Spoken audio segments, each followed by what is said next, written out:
اولا سپارہ سورہ بقرہ 15 نمبر رکو. بسم اللہ الرحمن الرحیم. یا بنی اسرائیل اذکروا، اے اولاد یعقوب یاد کڑے، نعمتی اللتی زما نعمتنا اغا، انعمت علیکم چه ما پتا سبان دے انعام کڑے، وَأَنِّي فَضَّلْتُكُمْ عَلَى الْعَالَمِينَ، او بے شک ما تاسو ته فضیلت در کړای د اغه زمانه په خلکو باندې. وَاتَّقُوا وَيَرِيږئ یومن اغه ورځنه لا تجزی چه بدل بن گرزی نفس عن نفس شیئا، یو نفس دبل نفس نس شیز کے، ولا يقبل منها عدل، او نبا اخستلائی کی گلدن دے پا بدل کے سشیز، ولا تنفعها شفاعة، او نبا دے کافر تا شفاعت فائدہ ورکوی، سفارش فائدہ ورکوی، ولا هم ينصرون،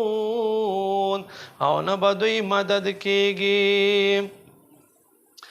وَإِذِ ابْتَلَى إِبْرَاهِيمَ رَبُّهُ، یاد کړئ په کوم وخت کې ابراهیم چې خپل رب امتحان توا چولو، امتحان ته واخستلو، بکلمات پسو خبرو سرا، فاتمهن پس د هغه پورا کړي. قال ابراهیم علیہ السلام و انی، اللہ ورتوے اے ابراہیم علیہ السلام، انی جاعلوکا بے شک ازتا گرزاؤما، للناس لپار دخل کو اماما پیشوا. قال ابراہیم علیہ السلام ارزقو ومن ذریتی، او زمال اولادینا. قال اللہ ورتو فرمائے لا ینالو زما حکم نرسی، لا ینالو نرسی اہدی زما حکم الظالمین اغزیا کار ہوتا. وَإِذْ جَعَلْنَا الْبَيْتَ، یاد کڑے چمونگو گرزولو کور دا کعبے، کعبہ یعنی کور مو گرزولو اللہ، والمصابت للناس و امنا، زائدہ او سے دو دخل کو او دا امن زائے. واتخذوا نسی من مقام ابراہیم مصلی، مقام ابراہیم زائد ابراہیم زائد منزے و گرزوے. وَأَهِدْنَا مُنْگَ حُکم اکڑو الى ابراہیم، ابراہیم تا و اسماعیل، اسماعیل تا، انتو احر بیتیا آدھا چھ پاک رزما کور، لطائفین تواف کون کو لرا، ولاکفین اعتقاف کون کو لرا، ورکع السجود، رکوع و سجدے کون کو لرا. وَإِذْ قَالَ إِبْرَاهِيمُ، یاد کڑے پکم وقت کے چھوئے ابراہیم، ربی جعل هذا بلدا، اے رب زما وگرزوے داخار آمنا امنوال، ورزق اہلہو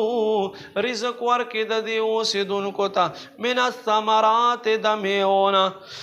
من ہر اغسوک آمنا چی ایمان راوڑی، منہم لدوین باللہ پزاد دا اللہ باندے، والیوم الاخر پورز دا آخرت باندے. قال اللہ ورتو فرمائل ومن کفر،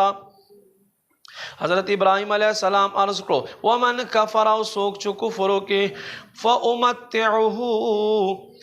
بیاد ترزق ورکا، قلیلا لگ شانت، ثم بیا اضطرہو مجبورے کا، الى عذاب النار اور دا عذاب تا، وبئس المصیر او سمرا بد زگے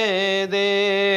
وَإِذْ يَرْفَعُ إِبْرَاهِيمُ الْقَوَاعِدَ مِنَ الْبَيْتِ وَإِسْمَاعِيلُ، وَإِذْ او یاد کر یرفعو چوچت کرو ابراہیم، ابراہیم القواعد بنیادون من البیت دا کعبے، وَإِسْمَاعِيلُ او اسماعیل، ربنا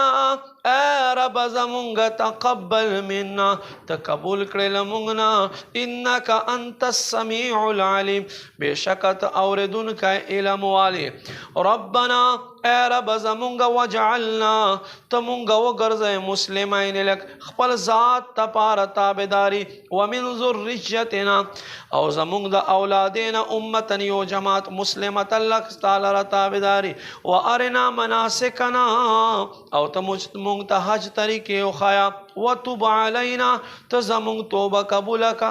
انکا انت التواب الرحیم، بے شکت دیر توبہ قبل ان کا مہربانی. ربنا اے رب زمونگ وبعث فیہم رسولا، تراولے گی دوئی کی یو رسول، منهم چل دوی لقوم نوی یتلو علیہم آیاتک چه تلاوت کئی پا دوی باندے آیاتون دستا ویعلمهم الكتاب والحکمہ او دوی تعلیم ورکی دا کتاب او دا حدیث ویزکیہم او دوی پاکی انکا انت العزیز الحکیم بے شکت غالب حکمت والے